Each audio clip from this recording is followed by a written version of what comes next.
We get the, is it recording? It says starting. There we go. All right, we are being recorded now.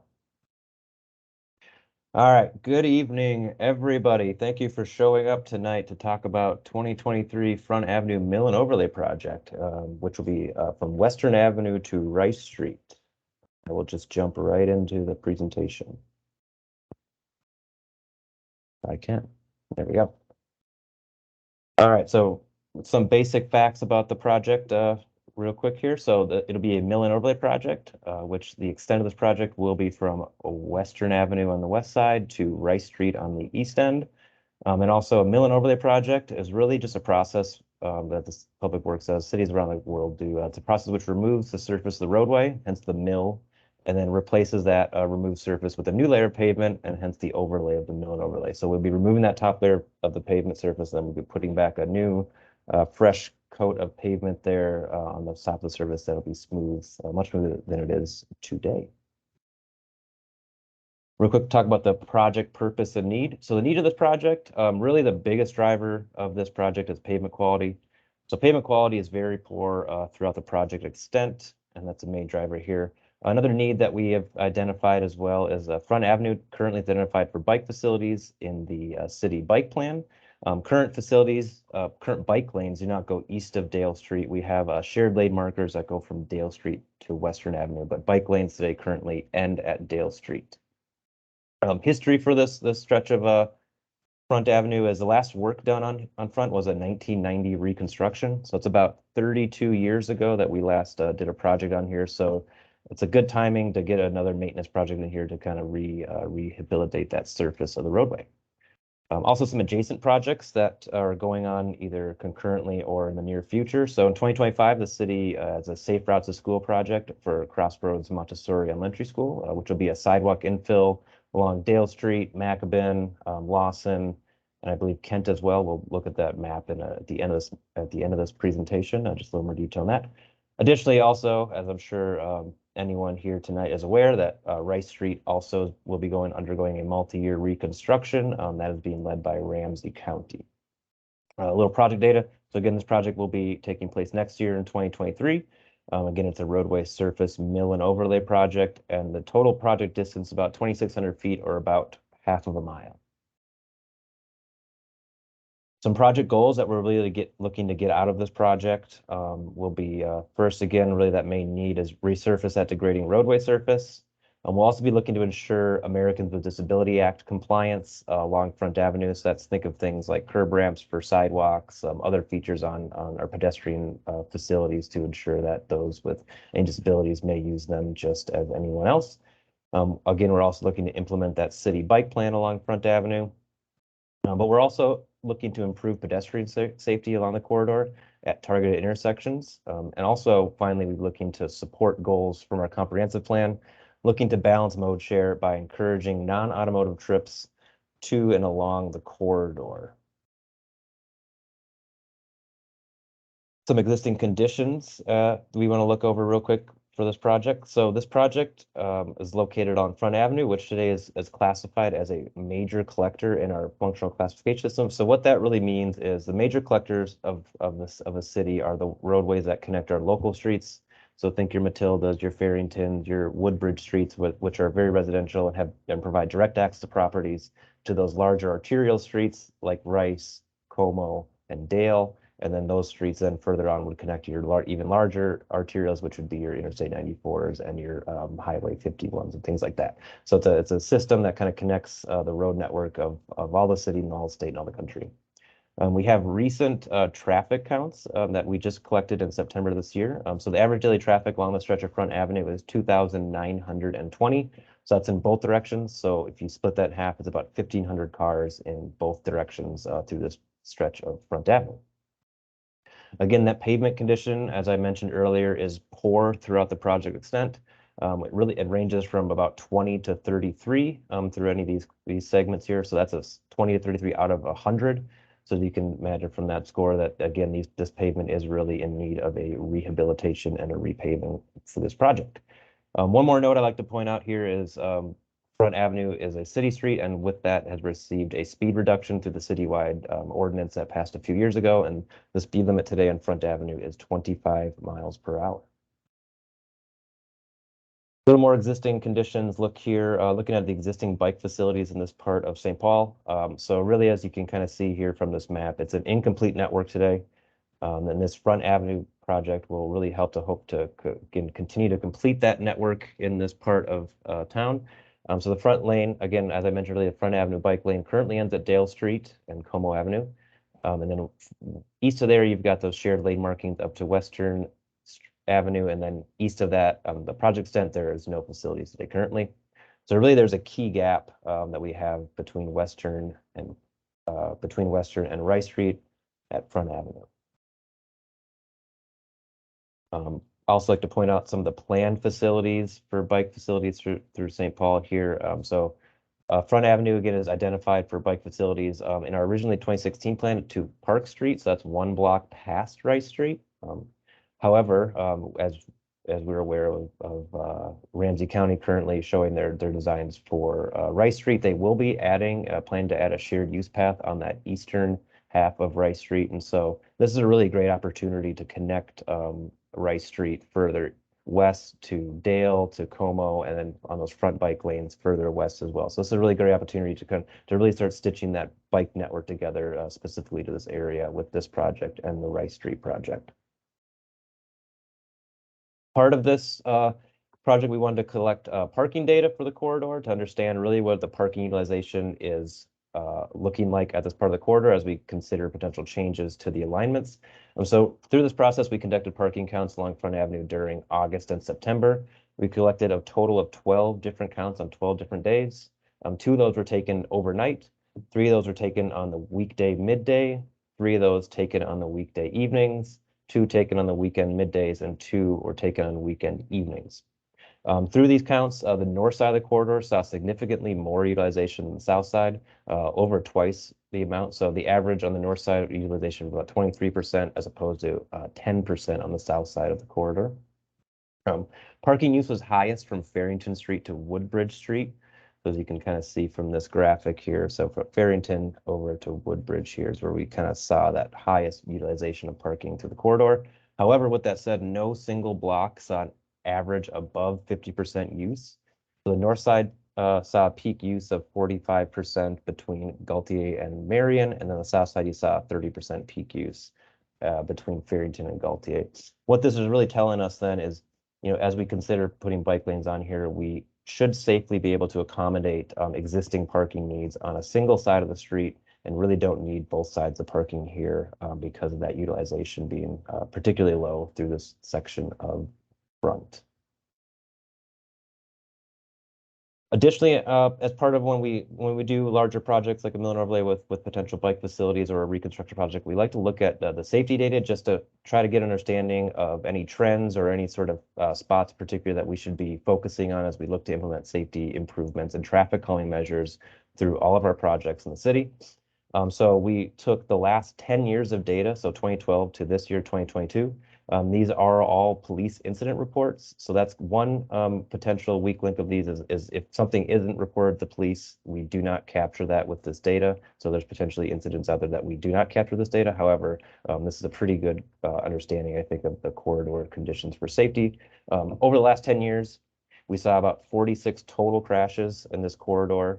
44 of those were between solely motor vehicles, and 2 of those were with a pedestrian. As you can see here on this map, they're colored yellow. So there's an incident at Marion, and there's an incident over by Rice Street as well. Out of those 46 total crashes over the last 10 years, 4 of those resulted in injuries, and 1 of those resulted in a serious injury. Additionally, in 2016, we did a speed study on Grotto and Front. So not in this section specifically, but on just Grotto is just west of Dale Street. And so to get an understanding of kind of how speeds are moving here, this speed study was done prior to the bike lanes being installed in Front Avenue. So this is a pretty good kind of comparison to what the existing conditions on Front are through the project extent. That's on average speed of 35 miles per hour at the time, which is currently 10 miles an hour over our existing speed limit. and an 85th percentile speed. So think of that as your highest speed movers through the corridor. We're closer to 40 miles an hour. So there is significant speeding going on through this corridor, and so that's another reason why we want to come through and look at some traffic calming measures with this project to hopefully try and slow some of those speeds down. So the existing cross section looks like this today. So from Western Avenue to Rice Street, it's a 2-lane street with parking on both sides. So total right of way is 60 feet. So that's from property line to property line. Of that 60 feet right of way, you've got 40 feet dedicated to the roadway. So that's from curb to curb.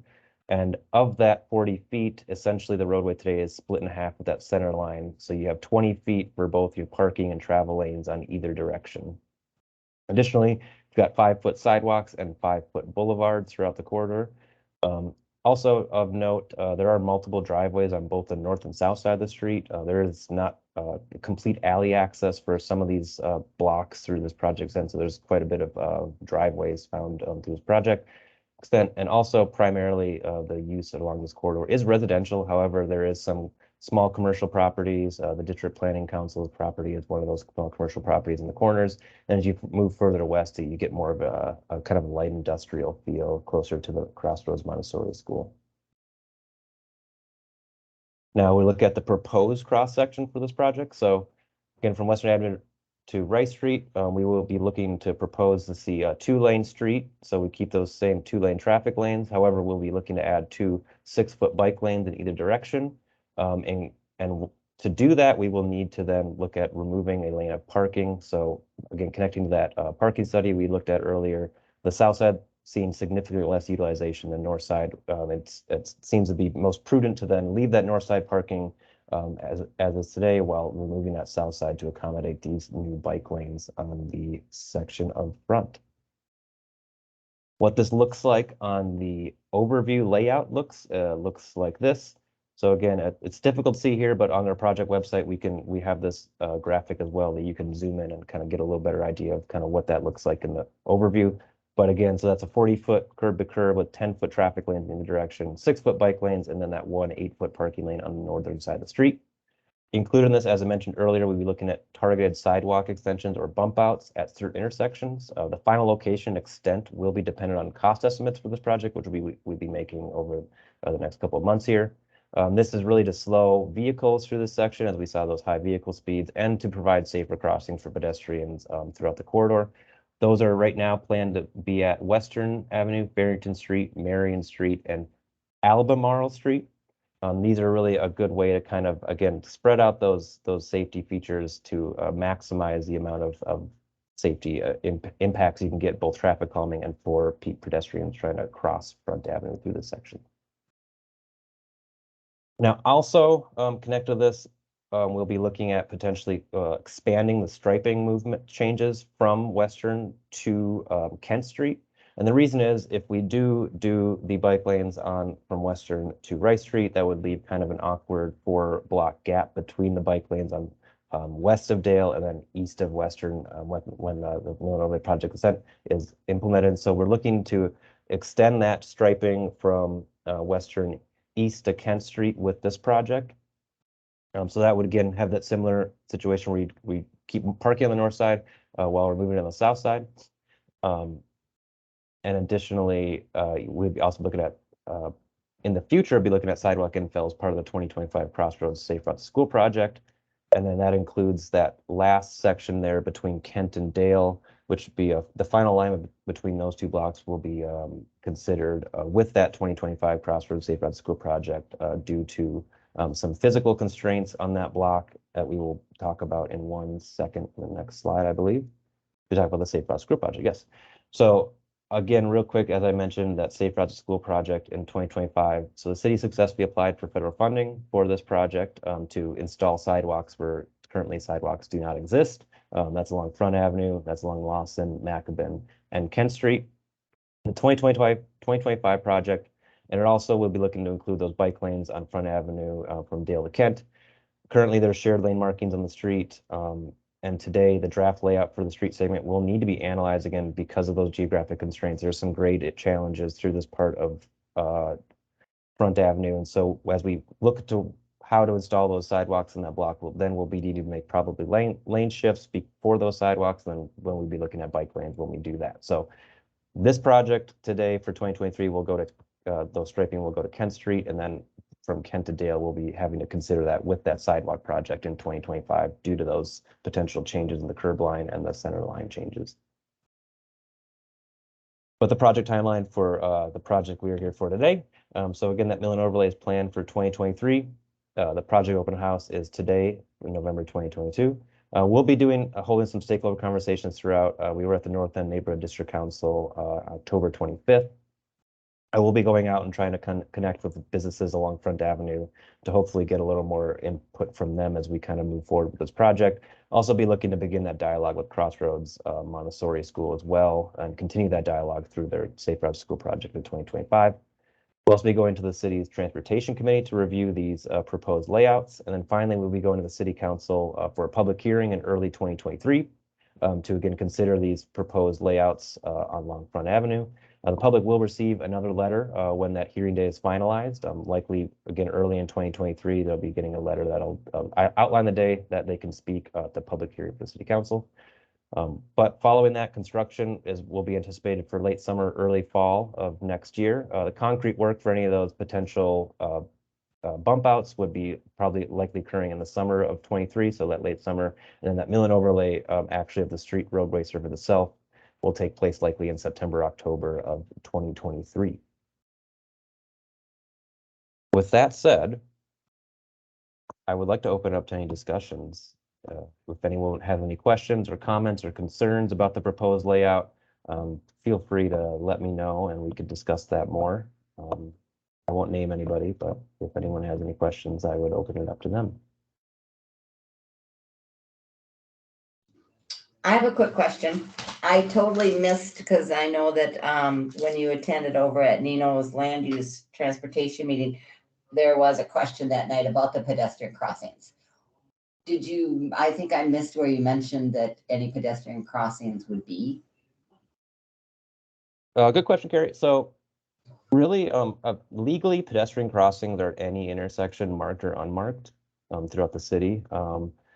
So through this process, we will be looking to again extend some of those bump outs to make any of those crossings easier. And the reason why we picked these certain locations, it's about every other block we're looking to install bump out. That's really to ensure that as you're crossing Front, you're never too far away from a safer crossing.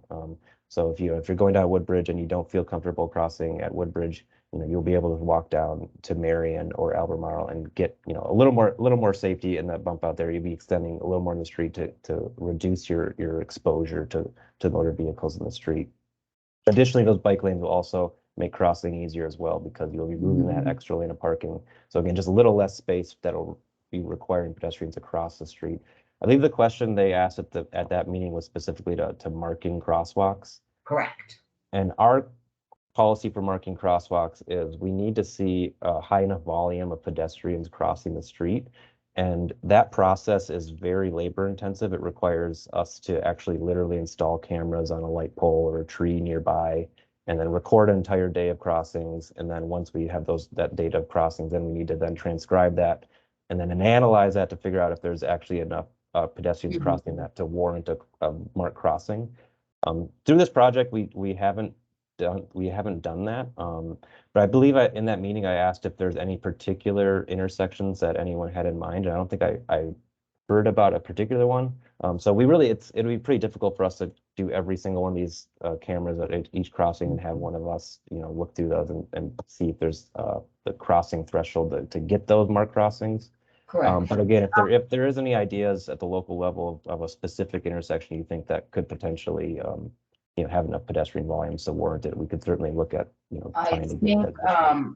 I think especially with the North End Community Center going in down on Rice and with the library and with Lewis Park Apartments that historically used to be for folks with handicapped and mobility issues, but now public housing has opened it up to all, but we still have a lot of folks with mobility issues that are not walking, but they're wheeling. across the street to the library and to places that really right by the office on Albemarle and Rice, because you have kids going to the library, to the rec center, back and forth there. It might help to just take a look at that piece, especially if, since that North End Community Center is going to be built there, that I think we're gonna have a lot more traffic right there. It's just something to kind of keep in the back of your mind and just think about. Certainly, certainly. And could you remind me of the address of the Lewis Park Apartments, just so I can know for sure where it is? No, I'll email it to you tomorrow. Okay, for sure. Yeah. Appreciate that. That's a very good point. I appreciate that. And certainly something like crosswalk markings is obviously not a very intensive process. It just requires us to paint that on the pavement. And so again, yeah, as this North End Community Center gets closer to being built, I think we can certainly come back and reassess when that happens as well. Yes, because it's only like 2 blocks away, Lewis Park, and then you have the apartment buildings, kind of off of Rice Street. So, and they do traverse, it seems like, down Albemarle a lot more than they have been going up and down Rice Street. That's good to know. I appreciate the additional context. Thank you. And I'd just like to say hello to Michael. You missed presentation, but I have recorded this, and so if you want to come back and watch the presentation, I will be uploading the presentation on our project website next week. But if you have any questions today for me, we're certainly here for another hour to answer any questions. Oh, thanks very much. Yeah, just joining late. Sorry. No, that's okay. That's okay. But yeah, I will say, so on our project website, I'll just point out it has the existing conditions layout and also the proposed concept layouts on here. So if you want to check those out on your own time, you can certainly do that, and you can zoom in and you can do all that. So it's a little nicer than looking at the presentation as well. It's a little harder to see that. Additionally, we have parking count data as well. So we took 12 parking counts in August and September, and we got that data on here. So if you want a little more in-depth idea of how much parking is actually being utilized in the corridor, we have all that there as well on the web page. And so any questions at all, feel free to look at there or reach out to me personally. I can get back to you via email or phone. My contact information is on this PowerPoint as well, which I will also be uploading to our webpage as well. But with that said, Michael, I know you just got in. You probably missed all the presentation, but if you did have any burning questions, I'm certainly here to Sure. answer anything. I mean, I have one. I did come in late, so sorry about that. I'm a St. Paul neighbor, not directly in that area, but an avid bike rider and hoping to have more bike riding in my extended family. But a lot of people just don't feel safe out on streets in St. Paul, and painted bike lanes also don't make them feel that safe. And say, if they're not A+ bike riders who are very confident and pretty athletic, and it had, was consideration given to something more than a painted bike lane that would be more protected? Good question, Michael. And I do 100% understand and sympathize with that. I'm also a nearly year-round bike rider. When it gets like this, nice list, you maybe not want to ride. Yeah, I'm exactly the same. So I'm a very confident rider, and I feel great out there. But so many people I know just won't venture out even in good weather if it's just a painted bike lane. Right, and that's a good point. And so, with a mill and overlay project, we're a little limited in our scope of these projects because we're just taking up that roadway surface and putting it back. We're kind of limited to the existing curb lines throughout that project extent. However, as we implement these bike lanes here, the hope is to get these bike lanes in on front and connect, build that connective network to hopefully build a little more momentum for this area on biking specifically. Mm-hmm. And then our bike plan update is currently, I think it'll be ready for its draft form, be ready in the spring. But I do believe once we get these bike lanes in here today, in the future, as we do full reconstruction, we will be considering, I think, more significant facilities for Front Avenue. But again, just that kind of limited nature of the mill and overlay kind of limits what we can do with this certain project. But as we look to the future, I think we'll be certainly looking to make these a little more safer and a little more permanent, I guess, than just paint on the ground. But unfortunately, that mill and overlay scope kind of does limit what we can do with this project. Yeah, and I'm aware that that's okay, thanks. Yeah, appreciate it. All right. If I don't have any more questions, I'm going to stop recording. So we will stop